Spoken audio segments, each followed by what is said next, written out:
Às vezes, o que mais dói não é o que rola no escuro, sabe? Mas aquilo que acontece debaixo da luz do sol na frente de todo mundo. E ninguém percebe nada. Meu nome é Lourdes. Hoje estou com 78 anos. Minhas mãos já não são mais tão firmes, né? Mas ainda consigo bordar meus paninhos de prato para os meus bisnetos. Meus cabelos brancos, que eu prendo nesse coque todo santo dia, desde que me entendo por gente, já foram pretinhos que nem jabuticaba madura. Os anos passaram, viu? Mas algumas lembranças, essas aí não se apagam com o tempo. Não?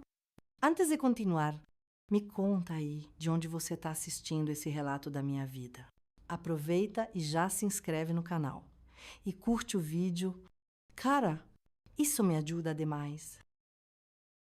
Nasci em 1947, numa época em que criança não tinha muita voz, não era ouvir, obedecer e agradecer. Lá no nosso interior de Minas Gerais, numa cidadezinha chamada Vila Aurora, a vida era simples e bem dura. Éramos 7 irmãos. Eu era a terceira. Sabe, meu pai trabalhava na roça de café, que era o ouro da nossa região naquela época. Minha mãe, coitadinha, não parava um minuto sequer. Cuidava da casa, de nós crianças, da horta, das galinhas, dormia depois de todo mundo e acordava antes do sol raiar. A nossa casa era pequena, viu? Mas minha mãe tinha um orgulho danado de manter tudo bem limpinho. O chão de terra batida era varrido todo dia e as paredes de madeira eram caiadas 2 vezes por ano, sempre antes da Páscoa e antes do Natal. A gente não tinha muita coisa. Não, mas nunca faltou comida na mesa. Graças a Deus e ao trabalho duro dos meus pais, minha infância foi como a de muitas meninas do interior, naqueles tempos, com 7 aninhos. Eu já ajudava a cuidar dos meus irmãos menores, varria o terreiro, dava milho para as galinhas, ia para a escola quando dava, né, numa sala com tudo misturado, que ficava quase meia horinha de caminhada da nossa casa. E professora, Dona Marisa, era rígida que só ela, mas me ensinou a ler e escrever direitinho, coisa que muita menina na minha época nem teve chance. O domingo era o dia mais sagrado da semana para nossa família. Era o único dia que meu pai não ia para a roça. A gente acordava cedinho, tomava um café forte com broa de fubá. Ia todo mundo para a missa das 8 da manhã. Na igrejinha da cidade, eu me lembro de ir com meu vestidinho de chita florido, o único que não era para lida. E minha mãe trançava meu cabelo com fita, coisa que nos outros dias nem pensar. Era só um rabo de cavalo. E pronto. Lourdes, arruma as tranças das suas irmãs também. Ela sempre me dizia, enquanto preparava as roupas dos meninos. Eu não reclamava, não gostava de me sentir útil, de ver o sorriso de aprovação da minha mãe. Depois da missa, a gente voltava para casa e começava a preparação para o almoço de família. A casa ficava cheirando a alho refogado, a cebola, a frango caipira ensopado. Era o único dia da semana que a gente comia carne, sabia? E isso já fazia do domingo um dia especial. Lourdes, vai catando feijão enquanto eu depeno a galinha. Minha mãe pedia, e eu ficava ali, horas separando os grãos bons dos estragados, as pedrinhas. Enquanto meus irmãos menores brincavam no quintal, as meninas ajudavam a pôr a mesa. Os meninos buscavam água no poço, cada um tinha sua tarefa. A mesa de domingo era coberta com uma toalha branca bordada, herança da minha avó, que só saía do baú. Nessas ocasiões especiais, minha mãe dizia que era para a gente nunca esquecer que Mesmo sendo pobres, a gente tinha dignidade. Mesa posta é respeito aos alimentos que Deus nos dá. Ela falava. Os domingos também eram os dias em que a família se reunia. Vinham os tios, os primos, às vezes até compadres de outras fazendas. A casa ficava cheia, barulhenta, com cheiro de comida boa e café coado na hora. As crianças corriam pelo quintal, os homens falavam de colheita e política na sala. As mulheres trocavam receitas e fofocas, digo, notícias. Foi num desses domingos, quando eu tinha completado 12 aninhos, que tudo começou. Meu tio Cássio, irmão mais velho do meu pai, tinha se mudado, fazia pouco tempo para a cidade. Depois que ficou viúvo, era um homem de seus 45 anos, considerado bonito pelas mulheres da região e bem-sucedido por ter uma vendinha no centro, ao contrário das mãos do meu pai, calejadas pelo trabalho na roça. As dele eram mácias, de quem não pegava no pesado. Tio Cássio sempre trazia balas para nós, crianças, e presentinhos para minha mãe, um corte de tecido, um sabonete cheiroso, coisas que a gente não via com frequência. Todo mundo ficava feliz quando ele chegava. Meu pai o admirava demais. Dizia que ele tinha estudos porque fez até o 3º ano primário na nossa família. Isso era quase como ser doutor. Né, Lourdinha, minha flor, venha cá. Veja o que o tio trouxe para você hoje. Ele dizia quando chegava, eu ia. E claro, quem não iria naquela época ganhar um presente era raro, ainda mais algo vindo da cidade. O ritual dos domingos era sempre o mesmo: o almoço farto ao meio-dia, as conversas altas, as risadas. Depois vinha o momento do cafezinho com bolo de fubá ou broa, e então a parte que com o tempo aprendi a temer mais que tudo, o cochilo depois do almoço. Era costume na minha família, depois do almoço de domingo, os adultos descansarem um pouquinho. Os homens ficavam na sala, esparramados, nas cadeiras ou na única poltrona que a gente tinha. As mulheres ajeitavam a cozinha e depois também descansavam, geralmente no quarto de visitas ou no quarto dos meus pais.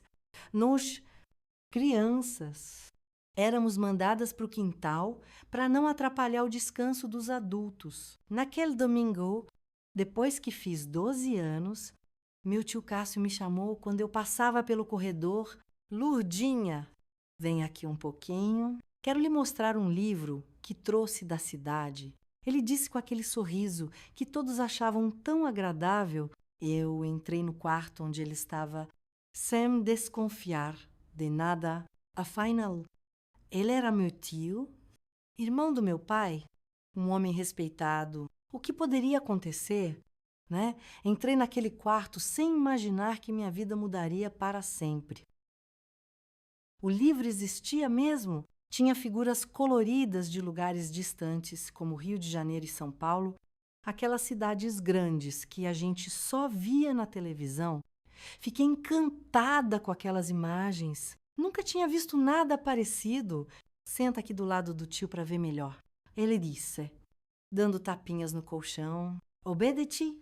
Como sempre fazia com os adultos, foi quando senti sua mão nas minhas costas. Descendo devagar, um arrepio gelado subiu pela minha espinha. Aquilo não parecia certo, sabe? Mas que me era eu para questionar? Uma menina de 12 anos, crescida para a idade, como diziam, mas ainda assim, apenas uma criança. Você está virando uma mocinha bonita.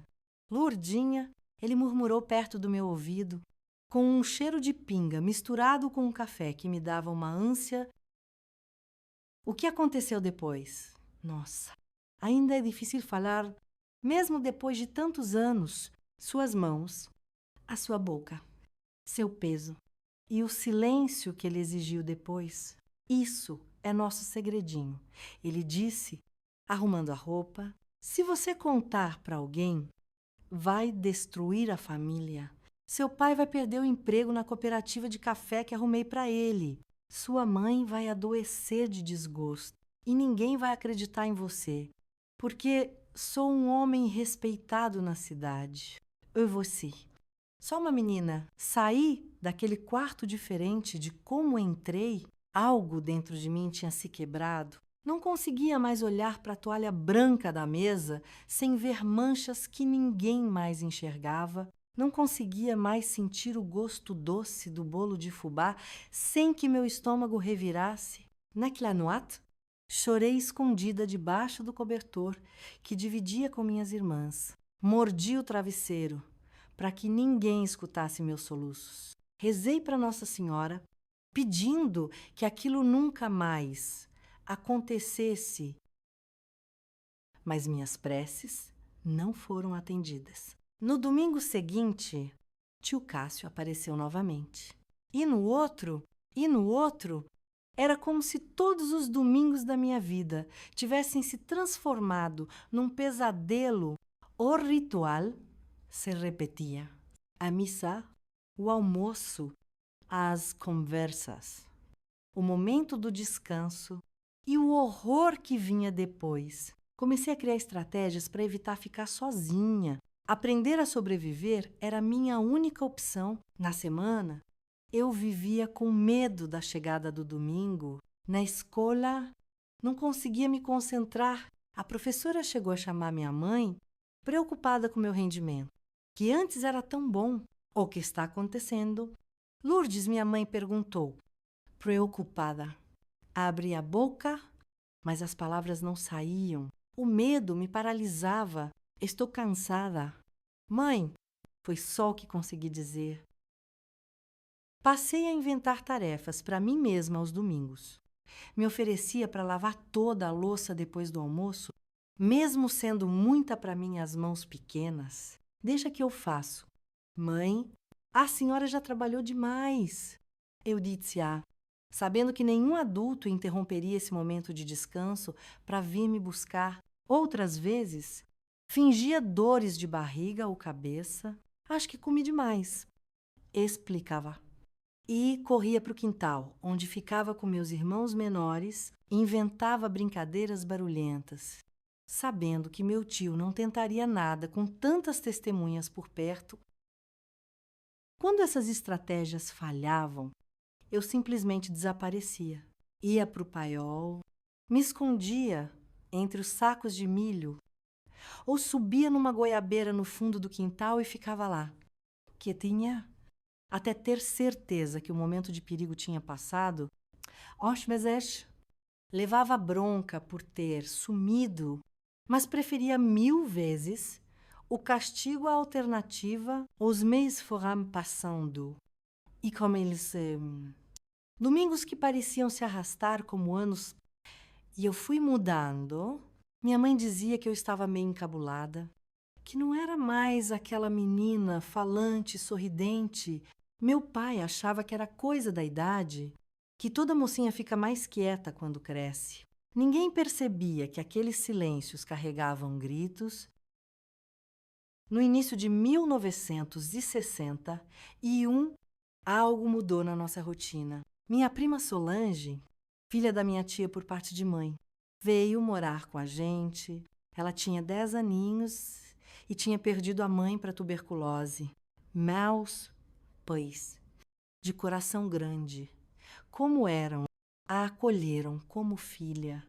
Solange era uma menina doce, de cabelos cacheados e sardas no nariz.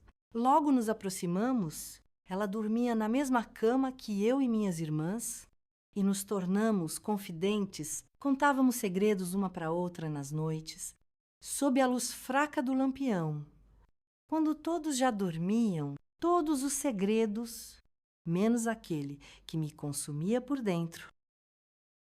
Num domingo de março, percebi o olhar do meu tio se demorando em Solange durante o almoço. A maneira como ele a chamou de Florzinha e pôs a mão em seu ombro quando ofereceu balas, o jeito que perguntou se ela já estava aprendendo a bordar como as mocinhas. Reconheci os sinais, os mesmos que precederam meu tormento. Algo dentro de mim ferveu. Podia aguentar o que fizessem comigo. Já estava acostumada. Se é que alguém pode se acostumar com o horror desses, mas não permitiria que Solange passasse pelo mesmo. Ela ainda tinha aquele brilho nos olhos que eu já havia perdido, aquela inocência que me foi roubada. Na hora do descanso, vi quando o tio Cássio fez sinal para Solange se aproximar.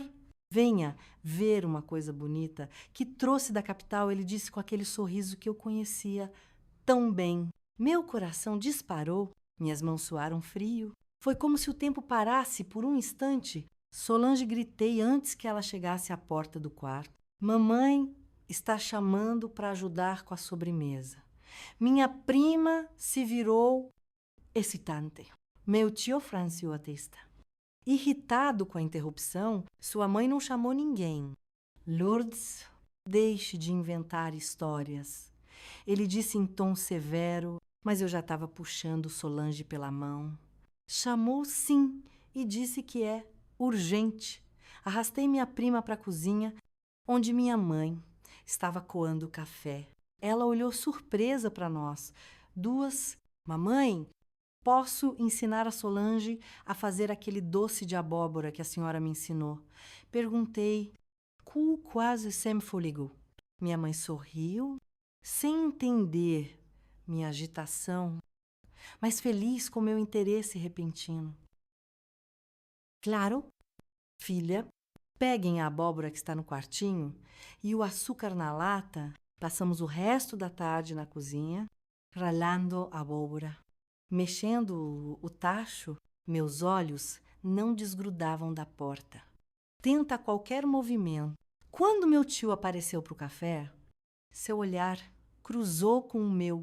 Havia raiva ali e uma promessa silenciosa de que eu pagaria por aquilo naquela noite. Tomei uma decisão.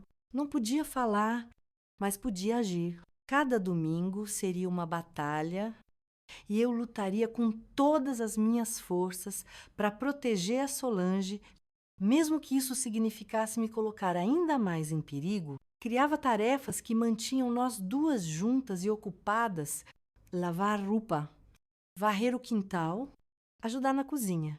Ensinei-lhe a subir na goiabeira comigo, nosso refúgio secreto, onde ficávamos horas, inventando histórias e sonhando com futuros impossíveis. O preço foi alto. Meu tio encontrava maneiras de me isolar quando minhas estratégias falhavam, e sua raiva tornava tudo ainda pior. Você está criando problemas. Lourdinha le disse com aquela voz mansa, que sou eu sabia, o quanto era perigosa. Meninas que criam problemas acabam sozinhas. Ninguém gosta de encrenqueiras. Os anos de 1962 e 1963 passaram assim, numa guerra silenciosa, que ninguém mais percebia. De um lado, um homem adulto respeitado por todos. Do outro, uma adolescente que todos viam como esquisita e difícil, e eu perdi a peso.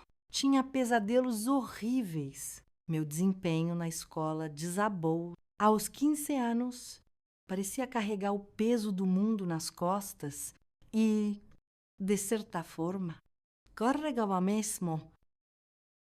Foi num domingo de março de 1964 que minha vida mudou de novo. E para sempre. Lembro como se fosse hoje. O rádio noticiava agitações em Brasília, algo sobre militares e o presidente Jango, coisas que, para nós do interior, pareciam distantes. Como a lua, meu pai e meu tio discutiam política na sala enquanto ajudávamos minha mãe com o almoço. Naquela manhã, Solange completava 4 anos. Minha mãe tinha feito um bolo simples de fubá com goiabada para comemorar A gente não tinha grana para festas, mas aquele pequeno gesto significava muito. Solange estava radiante, usando um vestido que minha mãe havia costurado secretamente nas noites da semana anterior, com um tecido florido que guardava para ocasiões especiais. Hoje você está uma verdadeira mocinha, disse. Meu tio Cássio, quando chegou, trazendo um embrulho pequeno nas mãos. Tem um presente especial para você. O Olha dele-me com lupo dentro. Reconheci a intenção escondida naquelas palavras aparentemente inocentes. Durante quase 3 anos, eu tinha conseguido proteger a Solange, criando barreiras invisíveis, nunca deixando sozinha. Mas naquele dia, percebi que não seria o bastante. Meu tio estava determinado e o aniversário era a desculpa perfeita para dar atenção especial à sobrinha. Depois do almoço, como sempre, veio o momento do descanso. Vi quando meu tio chamou Solange para mostrar o presente que havia trazido. Vamos lá no quarto de hóspedes, onde está mais fresco para você abrir seu embrulho. Ele disse com aquela voz melosa que me dava arrepios. Algo dentro de mim explodiu. Foi como se todas as comportas que seguravam meu medo, minha raiva e meu desespero durante aqueles anos tivessem cedido de uma vez. Sem pensar nas consequências, atravessei a sala em passos rápidos e agarrei o braço de Solange. Ela não vai a lugar nenhum com o senhor, falei, com uma voz que não parecia a minha. Era firme, alta, decidida. A sala inteira silenciou. Meu pé, que cochilava na cadeira de balanço, acordou assustado. Minha mãe parou de recolher os pratos. Meus irmãos, que brigavam por um pedaço de bolo, ficaram imóveis. O que você diz? Menina, perguntou meu tio, com um sorriso forçado no rosto. Eu só quero dar um presente para Solange no dia dela. Não repeti, tremendo dos pés à cabeça. Mas sem recuar, ela não vai sozinha com o senhor para lugar nenhum nunca mais.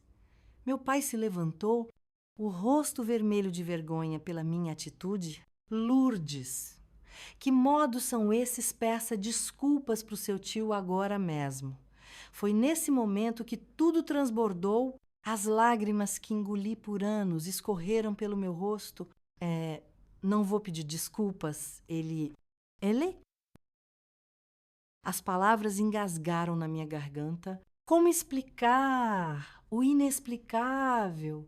Como nomear aquilo que nem eu entendia completamente? Ele faz coisas comigo. Consegui dizer finalmente, entre soluços, coisas que um tio não deveria fazer com a sobrinha. Desde que eu tinha 12 anos, todos os domingos, quando vocês descansam, o silêncio que se seguiu foi tão denso que dava para cortar com faca. Vi o rosto do meu tio se transformar. Primeiro surpresa, depois revolve, por fim, aquele sorriso tranquilo de quem tem certeza da própria posição. Ora, é verra. Só ele disse, balançando a cabeça. A menina está inventando histórias. Sempre foi assim. Cheia de fantasias, deve estar com ciúmes da atenção que estou dando para Solange. Meu pai parecia perdido, olhando de mim para o meu tio, sem saber em quem acreditar. Foi quando minha mãe, que estava parada na porta da cozinha com uma pilha de pratos nas mãos, deixou tudo cair no chão. O barulho da louça quebrando soou como um trovão naquela sala abafada. É verdade.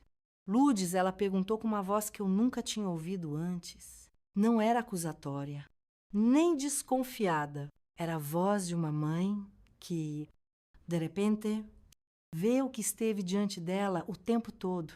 Não consegui responder com palavras, apenas balancei a cabeça, afirmando: as lágrimas caem sem parar. Meu tio soltou uma risada forçada.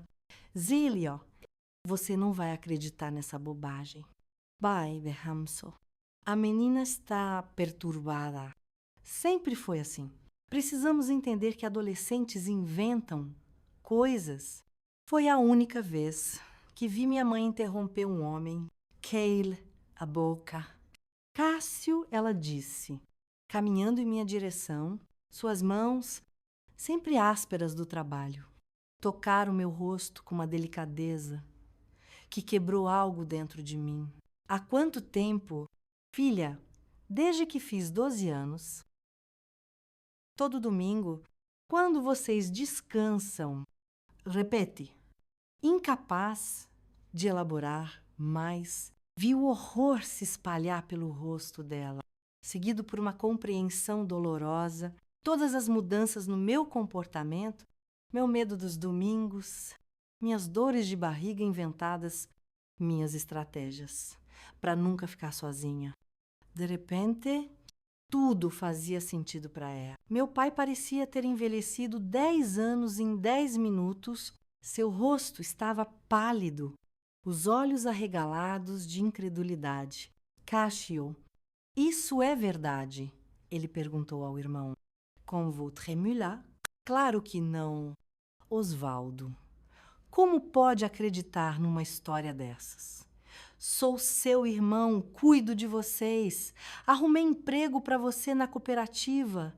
É assim que me agradece, acreditando em mentiras de uma menina problemática.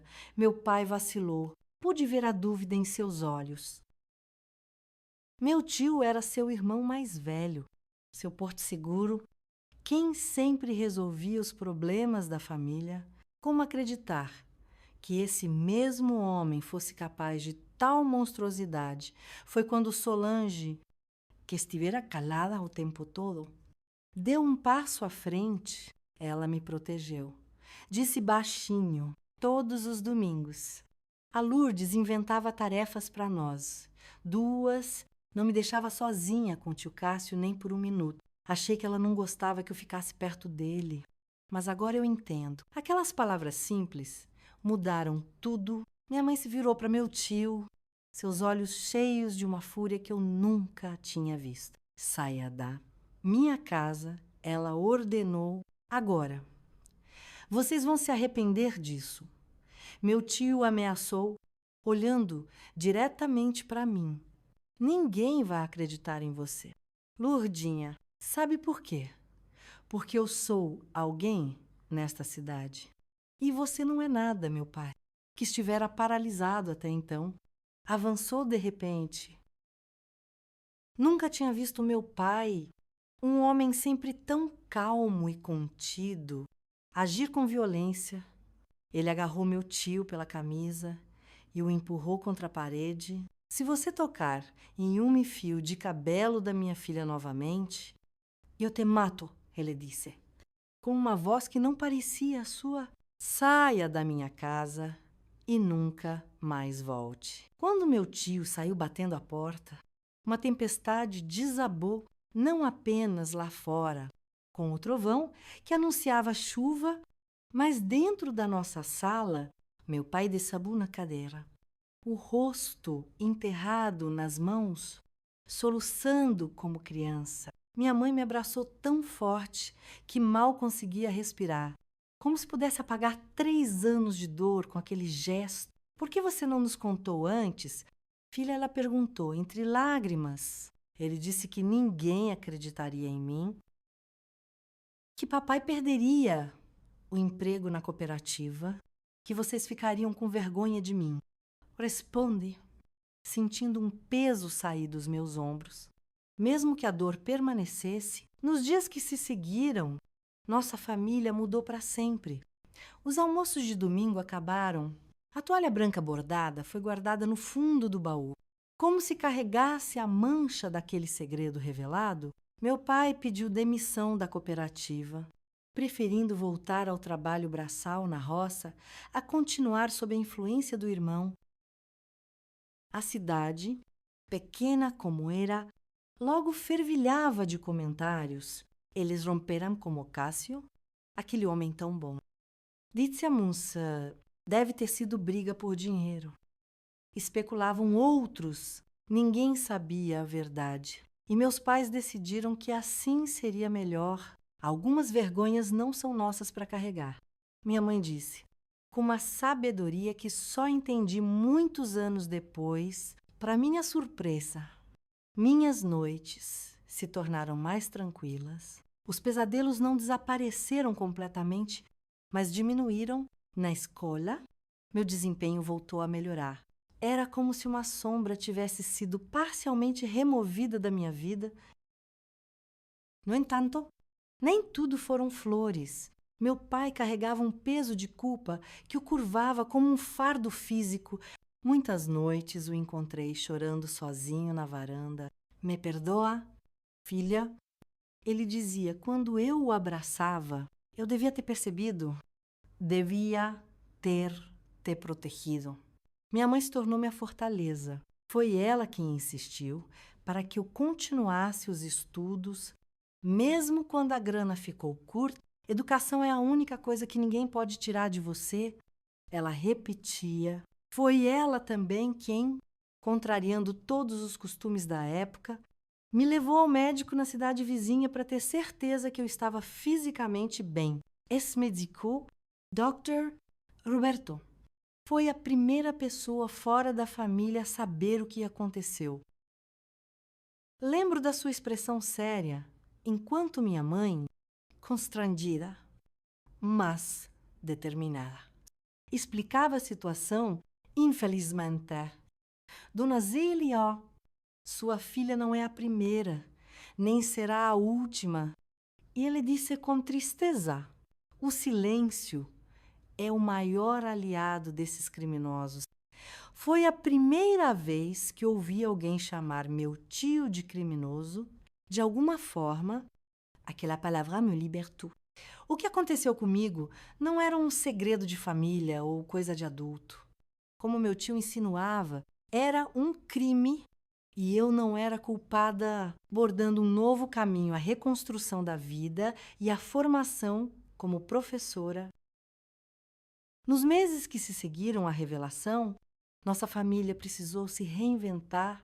O ano de 1964 trazia mudanças não só para nós, mas para o Brasil inteiro. O rádio anunciava um novo governo. Palavras como revolução e intervenção militar chegavam ao nosso interior, mesmo que a gente não entendesse completamente o que significavam. Os tempos estão mudando. Lourdes me paie, disse certa noite. Enquanto ouvi as notícias, dizem que é para melhor, mas não sei. Sempre que os poderosos falam em mudança, é o povo simples que acaba sofrendo. Nossa vidinha tinha se transformado por completo. Sem o emprego na cooperativa, meu pai voltou a ralar na roça de sol a sol. As economias que tínhamos eram poucas. Minha mãe passou a lavar roupa para fora e a fazer quitandas para vender na feira de domingo. Aquele dia, que antes era sagrado para o descanso, agora se tornara dia de trabalho para nós. Curiosamente, foi nessa dificuldade que encontrei minha vocação. Como éramos muitos irmãos e o dinheiro era pouco, comecei a dar aulas de reforço para as crianças da vizinhança. Cobrava quase nada. Às vezes apenas uma dúzia de ovos ou uma abóbora da horta, mas aquela atividade acendeu algo dentro de mim. Você tem jeito para ensinar? Disse Dona Alcira, nossa vizinha. Depois que seu filho passou de ano, graças às minhas aulas, as crianças gostam de você. Lourdes tem uma paciência que muitos professores da escola não têm. M1965 aconteceu algo que mudaria minha trajetória. A única escola da cidade estava precisando de uma professora assistente para a classe de alfabetização. A professora titular, Dona Marissa, já estava com idade avançada e não dava conta sozinha das 40 crianças. Por que você não tenta? Lourdes, minha mãe sugeriu. Você já está ensinando meio mundo de criança aqui em casa mesmo? Hesitei. A los 18 anos. Eu mal tinha terminado o primário. Como poderia ser professora? Além disso, ainda carregava as marcas do passado. Na cidade pequena, os olhares de desconfiança me seguiam. Ninguém sabia exatamente o que tinha acontecido, mas os boatos corriam soltos. Alguns diziam que eu tinha desrespeitado meu tio, outros que havia tentado seduzir um homem casado da cidade. As pessoas sempre preferem acreditar no pior sobre uma moça, né? Não sei se vão me aceitar. Mãe, confessa, sabe como é o povo? Falam muito da gente, minha mãe, com aquela sabedoria simples, mas profunda, me olhou nos olhos. Filha, quem tem vergonha é quem fez o mal, não quem sofreu com ele. Ande de cabeça erguida. O que aconteceu com você não define quem você é. Armada com essa coragem emprestada, fui falar com Dona Marisa. Para minha surpresa, ela me recebeu com um abraço apertado. Já estava esperando que você viesse. Ela disse: você sempre foi minha aluna mais brilhante. Mesmo quando parou de prestar atenção nas aulas, eu sabia que algo tinha acontecido, mas nunca imaginei. Ela não completou a frase, mas não era preciso. Na sala vazia da escola, longe dos ouvidos da cidade, Dona Marisa me confessou que também havia sido vítima de abuso na juventude, por isso nunca me casei. Ela explicou, nunca consegui confiar em homem nenhum depois disso. Foi a primeira vez que percebi que não estava sozinha, que aquela dor silenciosa era compartilhada por outras mulheres, formando uma irmandade invisível de sobreviventes. No dia seguinte, comecei como assistente. O salário era mínimo, mas significava muito para nossa família. Mais importante, aquelas 4 horas diárias na escola eram o meu refúgio, minha chance de reconstruir algo a partir dos cacos. As crianças não sabiam do meu passado. Não me julgavam. Para elas, eu era apenas a professora Lourdes, que ensinava as letras com paciência e inventava músicas para ajudá-las a memorizar a tabuada. Quando uma criança aprendia a escrever o próprio nome pela primeira vez, o sorriso no rostinho suado era como um bálsamo para minhas feridas. M1967, um programa do governo militar chamado Mobral, chegou à nossa região. Era uma campanha para alfabetizar adultos e precisavam de professores dispostos a dar aulas noturnas. Dona Marisa, já cansada pela idade, me indicou: "Est-ce a chance de crescer?" Lourdes, ela disse, você tem o dom de ensinar. Não deixe que o passado roube seu futuro. Assim, aos 20 anos, eu dava aulas para crianças de dia e para adultos à noite. Homens e mulheres que trabalhavam o dia inteiro na roça vinham, muitas vezes, a pé por quilômetros para aprender a ler e escrever à luz de lampião. O esforço deles me inspirava, me dava forças para continuar. Entre esses alunos adultos estava seu Zé Marceneiro, um senhor de 58 anos, que nunca tinha pegado num lápis. Quero aprender a ler a Bíblia antes de morrer. Ele me dizia. Suas mãos calejadas tremiam ao formar as primeiras letras, mas sua determinação era inabalável.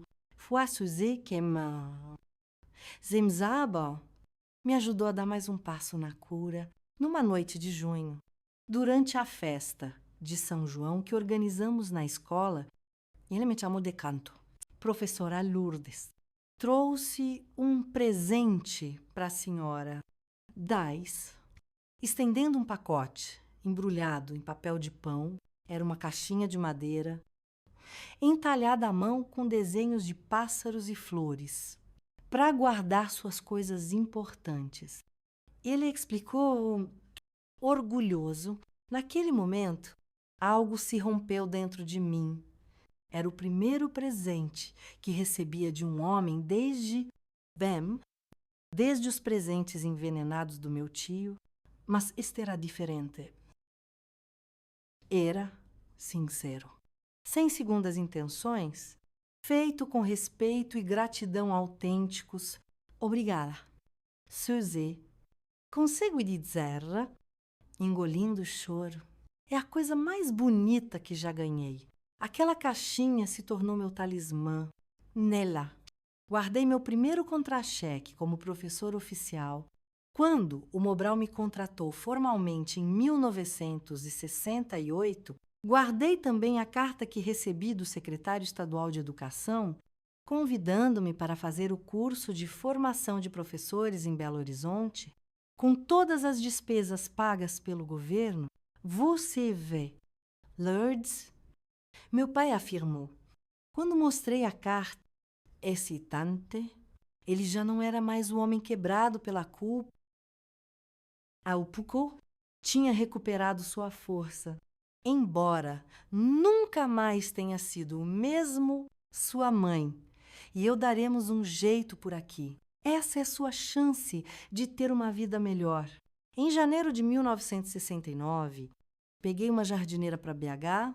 Foi minha primeira viagem para longe de casa. Lembro do medo misturado com excitação, ao ver os prédios da cidade grande, as ruas asfaltadas, as vitrines das lojas. O curso durava 6 meses e nos alojamos num antigo convento adaptado para hospedar as professoras do interior. Foi lá que conheci outras jovens como eu. Muchas simples, vindas de lugares pequenos, mas com sonhos grandes. Entre elas estava Bia, uma jovem de Montes Claros que logo se tornou minha amiga inseparável. Bia era diferente de qualquer pessoa que eu já tinha conhecido. Tinha cabelos curtos, à la Leila Diniz. Ela dizia, referindo-se à atriz que causava escândalo por sua liberdade, usava calças compridas mesmo fora das aulas de educação física e falava abertamente sobre política. Você precisa ler estes livros, Lourdes. Ela me dizia, passando-me exemplares de Paulo Freire que circulavam escondidos entre as estudantes. Educação não é só ensinar a ler e escrever, é ensinar a pensar criticamente, a questionar, a transformar a realidade. Aquelas ideias eram revolucionárias para mim. Na nossa cidadezinha, educação era vista apenas como um meio de conseguir um emprego melhor ou de saber assinar o próprio nome. Com Bia e Paulo Freire, aprendi que podia ser muito mais. Nas noites no alojamento, enquanto outras moças conversavam sobre namorados ou trocavam receitas, Bia e eu discutíamos como poderíamos aplicar aqueles novos métodos de ensino em nossas comunidades. Sonhávamos com escolas onde as crianças não apenas decorassem conteúdos, mas aprendessem a ser cidadãos plenos. Mas temos que tomar cuidado. Bia sempre alertava, baixando a voz. Os militares não gostam desse tipo de educação. Já aprenderam professores por menos. Aquele foi um período de descobertas intensas. Descobri que havia um mundo muito maior, além da minha cidadezinha. Descobri que as cicatrizes do passado podiam doer menos se eu me concentrasse em construir algo significativo. Descobri que tinha uma voz própria, opiniões, ideias que valiam a pena compartilhar. Quando voltei para casa, em julho de 1969, eu era outra pessoa. Tinha o diploma de professora normalista, um salário melhor garantido pelo Estado e uma missão clara, usar a educação como ferramenta de transformação. Minha mãe percebeu a mudança assim que desci da jardineira. Você está diferente. Filha, ela comentou enquanto caminhávamos para casa. Tem luz nos olhos de novo. Era verdade. Aquela luz que tinha se apagado nos domingos de horror estava voltando, não igual à inocência infantil que perdi para sempre, mas como uma chama mais madura, mais resiliente. Nos anos que se seguiram, transformei a pequena escola da cidade, com as técnicas aprendidas no curso e os métodos de Paulo Freire que Bia me ensinou em segredo. Criei círculos de leitura, hortas comunitárias, onde as crianças aprendiam ciências na prática e até um jornalzinho escolar mimeografado. Algumas famílias mais conservadoras estranharam no início. Professora Lourdes está ensinando coisa demais. Comentavam, criança precisa só de ler, escrever e fazer conta. Mas logo os resultados apareceram. Meus alunos não apenas passavam nas provas com notas altas, mas se tornavam mais confiantes, mais críticos, mais capazes de sonhar além dos limites impostos pela pobreza. M1971, quando a escola recebeu a visita do supervisor regional de ensino, ele ficou tão impressionado que me convidou para dar palestras em outras escolas da região. Nunca vi crianças da zona rural tão bem preparadas. E ele disse, folheando os cadernos dos alunos, o que você está fazendo aqui é extraordinário. Professora Lourdes. Se naquela noite, sentada na varanda de casa com minha mãe, contemplando as estrelas que pareciam mais brilhantes do que nunca. Percebi que havia transformado a dor em propósito. O horror dos domingos não tinha me definido. Eu não era apenas uma vítima, era uma sobrevivente, uma construtora, uma educadora. Estou orgulhosa de você. Filha, minha mãe disse, pegando na minha mão, você pegou algo tão feio e transformou em algo bonito. Foi quando decidi que precisava ir além da sala de aula. Se minha experiência tinha me ensinado algo, era que o silêncio alimenta os predadores. Em nossa comunidade e em tantas outras pelo Brasil, meninas continuavam sendo abusadas, violentadas, silenciadas, muitas vezes por aqueles que deveriam protegê-las. Com o apoio de Bia, que agora dirigia uma escola em Montes Claros, comecei a organizar encontros discretos com mulheres da região. No início, eram apenas conversas sobre saúde feminina, direitos básicos, educação dos filhos, mas logo se transformaram em algo mais profundo, espaços seguros, onde mulheres podiam compartilhar suas histórias de abuso, violência doméstica, abandono, onde podiam chorar sem julgamento e encontrar força para mudar suas realidades. Fazíamos esses encontros no fundo da escola, depois das aulas, disfarçados de clube de costura, para não levantar suspeitas. Ali, entre linhas e agulhas, tecíamos uma rede de apoio que salvou muitas vidas. Você me deu coragem para sair de casa com meus filhos, me disse Teresa. Uma jovem mãe que sofria violência do marido há anos. Se a professora conseguiu enfrentar o que enfrentou e está aqui, forte, assim, eu também posso. Não era fácil. Vivíamos em tempos de repressão. Quando reuniões eram vistas com desconfiança pelas autoridades, além disso, desafiar o patriarcado enraizado naquela sociedade rural nos rendia inimizades poderosas. Mais de uma vez fui chamada de comunista ou destruidora de lares por defender mulheres que queriam se separar de maridos abusivos, mas cada menina que conseguíamos proteger, cada mulher que encontrava sua voz, cada família que se reconstruía em bases mais saudáveis, valia qualquer risco. A dor que carreguei por anos não tinha sido em vão se pudesse evitar que outras passassem pelo mesmo M1972. Minha mãe adoeceu. Não era nada específico que os médicos pudessem nomear. Parecia mais um cansaço profundo, como se todos aqueles anos de trabalho duro e dores silenciosas finalmente cobrassem seu preço. Suas mãos, que sempre foram tão ágeis no fogão e na máquina de costura, agora tremiam ao segurar uma xícara Ce Corpo, antes incansável, agora precisava de pausas frequentes. Não é nada. Filha, só estou ficando velha. Ela dizia, tentando me tranquilizar, mas eu sabia que era mais do que isso. Minha mãe tinha apenas 52 anos. Jovem demais para aquele declínio. Foi durante esse período que tomei a decisão de transformar nossa casa. Meus irmãos mais velhos já haviam se casado e saído. Os mais novos trabalhavam na cidade vizinha, voltando apenas nos finais de semana à Casa Grande, que antes mal acomodava nossa família numerosa.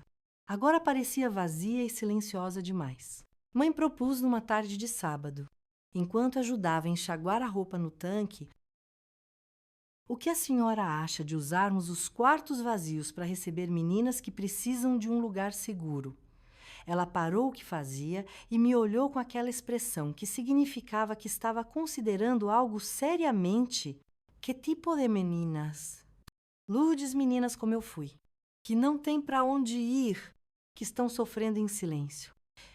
Minha mãe ficou em silêncio por um longo momento, olhando para além do quintal, para os morros verdes que cercavam nossa pequena cidade. Finalmente, ela sorriu, um sorriso cansado, mas cheio de determinação. Seu pai vai reclamar no início, mas depois aceita. Ele sempre acaba aceitando quando se trata de fazer o bem. E assim começou o que viria a se tornar meu maior legado. No início, era apenas uma menina, Amanda Fortinanos, que apareceu na escola com marcas roxas nos braços e medo nos olhos.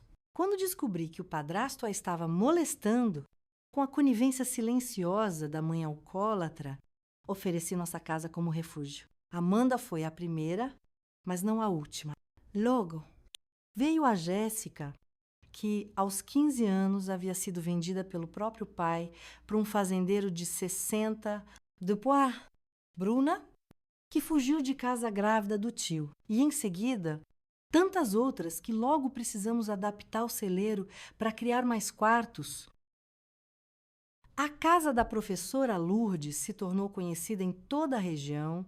Para alguns, era motivo de escândalo. Ela abriga meninas perdidas, diziam as línguas mais venenosas. Para outros, principalmente mulheres, era um farol de esperança. No meio da escuridão, meu pé, como minha mãe previu, resistiu no início. O que vão pensar da gente?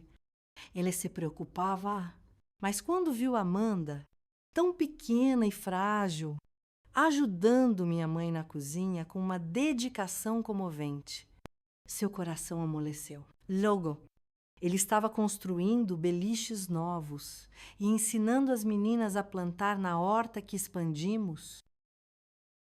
Não era fácil. Não tínhamos recursos. Além do meu salário de professora e da pequena aposentadoria rural do meu pai, as meninas chegavam muitas vezes apenas com a roupa do corpo e traumas tão profundos que se manifestavam em pesadelos noturnos, crises de choro e, às vezes, comportamentos autodestrutivos. Mas tínhamos algo mais valioso que dinheiro. Sabíamos o caminho da cura, porque nós mesmos o tínhamos percorrido. Não vai ser sempre assim. Eu dizia, a cada nova menina que chegava, a dor não vai embora completamente, mas você aprende a construir algo novo sobre ela, como uma árvore que cresce mais forte onde foi podada. M. 1973. Quando já tínhamos 7 meninas morando conosco, recebi uma visita inesperada. Era uma assistente social enviada pela Secretaria de Assistência Social Recém-criada pelo governo militar, recebemos denúncias. Ela disse, sentando-se rigidamente à nossa mesa da cozinha, de que a senhora está abrigando menores sem autorização legal. Meu coração gelou. Era verdade? Não tínhamos nenhum papel oficial, nenhum registro formal. Era apenas uma família estendida, criada pela necessidade e pelo amor. Essas meninas não tinham para onde ir, argumentei. Algumas estavam sendo abusadas, outras estavam nas ruas. A assistente social, Dona Fátima, era uma mulher de meia idade, com cabelos presos num coque severo e óculos que não conseguiam esconder o cansaço em seus olhos. Ela me ouviu em silêncio, tomando notas em sua prancheta. Vou precisar entrevistar cada uma delas, disse por fim, e verificar as condições de alojamento. Durante 3 dias, Dona Fátima vasculhou cada canto da nossa casa, conversou com cada menina, verificou os cadernos escolares, inspecionou a comida na despensa. Eu vivi em constante ansiedade, temendo que, a qualquer momento, ela pudesse ordenar o fechamento do nosso pequeno refúgio. No final do 3º dia, ela me chamou para uma conversa particular. O que vocês estão fazendo aqui é irregular. Ela começou e meu coração afundou. Mas é necessário. Tenho 25 anos de serviço público e nunca vi nada parecido. Essas meninas teriam acabado em situações muito piores. Se não fosse por você, ela tirou os óculos e esfregou os olhos cansados antes de continuar. Vou ajudá-la a regularizar isto. Vamos transformar sua casa num lar oficialmente reconhecido pelo Estado. Vocês receberão uma pequena verba mensal e poderão aceitar doações legalmente. Fiquei sem palavra, com lágrimas escorrendo pelo rosto. Dona Fátima sorriu. O primeiro sorriso genuíno. Desde que chegara, eu também já fui uma dessas meninas, professora Lourdes. Só que no meu tempo, não havia ninguém como você para me acolher. Em dezembro de 1973, recebemos o certificado oficial Lar das Margaridas, Centro de Acolhimento para Meninas em Situação de Vulnerabilidade. O nome foi escolhido pelas próprias meninas, inspirado nas flores simples, mas resistentes, que cresciam em abundância no nosso quintal, mesmo nas condições mais adversas. Com o reconhecimento oficial, vieram mais recursos, mas também mais responsabilidades. Precisamos contratar uma cozinheira para ajudar minha mãe, que já não tinha saúde para alimentar tantas bocas. Solange, minha prima, que anos antes eu havia protegido do meu tio, voltou para a cidade depois de se formar em enfermagem em São Paulo e passou a trabalhar conosco, cuidando da saúde das meninas. Foi Solange quem sugeriu que retomássemos uma tradição que havia sido abandonada por anos em nossa família, os almoços de domingo, mas de um jeito diferente. Ela explicou: um almoço para celebrar nossa força, não para esconder nossos medos. No primeiro domingo de 1974, inauguramos essa nova tradição. A mesa foi posta no quintal, debaixo da grande mangueira, pois a casa já não comportava todas nós. A velha toalha bordada, que ficara guardada no fundo do baú por tantos anos, voltou a cobrir a mesa, não mais como símbolo de uma falsa perfeição familiar, mas como testemunha da nossa capacidade de transformar dor em beleza. Para esse primeiro almoço, convidamos todas as mulheres que nos haviam ajudado ao longo dos anos. Bia, minha amiga dos tempos de formação. Dona Marisa, agora aposentada, mas ainda lúcida. Dona Fátima, a assistente social que se tornara nossa aliada. E tantas outras que, de alguma forma, haviam contribuído para nosso pequeno milagre cotidiano. Enquanto observava aquela mesa repleta de mulheres e meninas conversando, rindo, compartilhando histórias e sonhos, pensei no longo caminho que havíamos percorrido desde aqueles domingos de silêncio da minha infância. As feridas ainda estavam lá, amém, e muitas delas, mas já não sangravam tanto. Havíamos aprendido a abordar sobre elas novos desenhos, novos significados, novas possibilidades. M1975. Quando a ONU declarou o Ano Internacional da Mulher, nosso pequeno refúgio já era conhecido em toda a região. Recebemos a visita de jornalistas de São Paulo que publicaram uma reportagem sobre nosso trabalho numa revista feminina. O título da matéria era simples, mas poderoso: A Casa Onde as Meninas Encontram Sua Voz. A reportagem trouxe mais visibilidade e, como ela, mais recursos, mas também mais desafios. Houve tentativas de interferência de políticos locais que queriam usar nosso trabalho para ganhar votos. Houve ameaças veladas de homens poderosos cujos abusos havíamos exposto ao acolher suas vítimas. Houve até uma tentativa de incêndio numa noite de junho de 1976 que, por sorte, foi contida antes que causasse danos maiores. Mas, para cada obstáculo, surgiam 10 mãos estendidas para ajudar. Mulheres de todas as classes sociais começaram a se organizar em torno do Lar das Margaridas. Médicas ofereciam consultas gratuitas, advogadas ajudavam nos processos de guarda, professoras voluntárias davam aulas de reforço.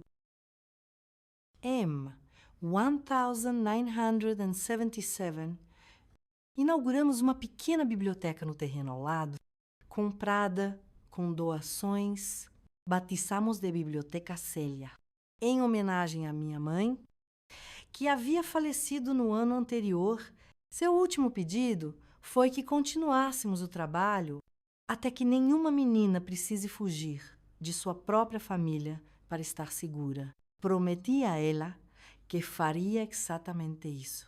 E cumpri minha promessa. Hoje, aos 78 anos, ainda vivo na mesma casa. Embora muito ampliada e reformada ao longo dos anos, o Lar das Margaridas se tornou uma fundação. Com filiais em 3 cidades da região, já acolhemos mais de 2.000 meninas ao longo dessas décadas. Muitas delas seguiram caminhos brilhantes. Tornaram-se médicas, professoras, advogadas, enfermeiras. Algumas voltaram para trabalhar conosco, perpetuando o ciclo de cura e transformação. Outras seguiram suas vidas em lugares distantes, mas mantêm contato, mandando cartas, fotos de seus filhos, notícias de suas conquistas. A cada domingo, ainda mantemos nossa tradição do almoço ao ar livre. A mesa cresceu tanto que agora se estende por todo o quintal. A velha toalha bordada foi aposentada e está emoldurada na entrada do lar. Como recordação das nossas origens, em seu lugar, usamos toalhas feitas pelas próprias meninas em nossa oficina de costura. Olhando para trás, para a menina assustada que fui, para os domingos que eram pesadelo, para o silêncio que quase me destruiu, sinto uma profunda gratidão pela jornada.